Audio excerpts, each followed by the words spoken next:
Welcome students of HAVO 5 and VWO 6. Welcome to this video about the exam of 2025.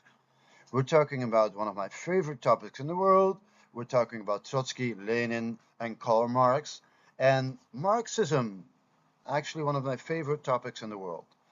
The question in Dutch.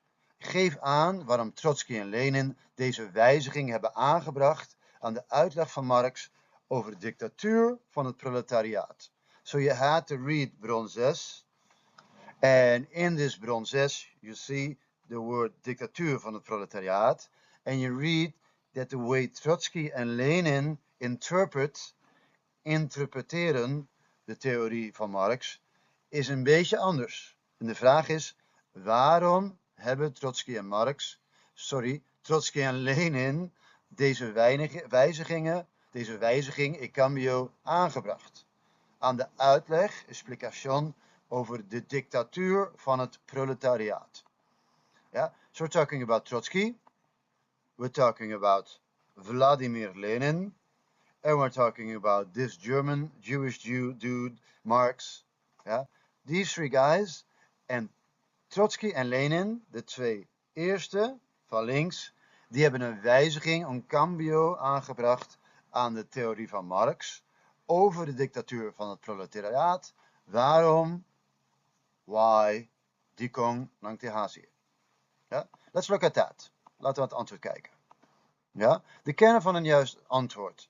De revolutie van fabrieksarbeiders was not likely. Ja? No mas chance, dingen Russia, een revolutie van fabrieksarbeiders. En waarom was dat onwaarschijnlijk? In Engels unlikely. Want Rusland was niet voldoende geïndustrialiseerd. No hopimas industrializa fabrikanan pa Russia, dingen Russia. En het merendeel tanifica majoria, het merendeel van de bevolking was boer. Ja? So in majoria pa población ta boer.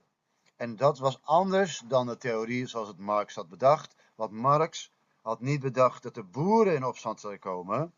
Hij had bedacht dat de fabrieksarbeiders, de proletariërs in opstand zouden komen. Maar die waren er dus niet, want Rusland was onvoldoende geïndustrialiseerd.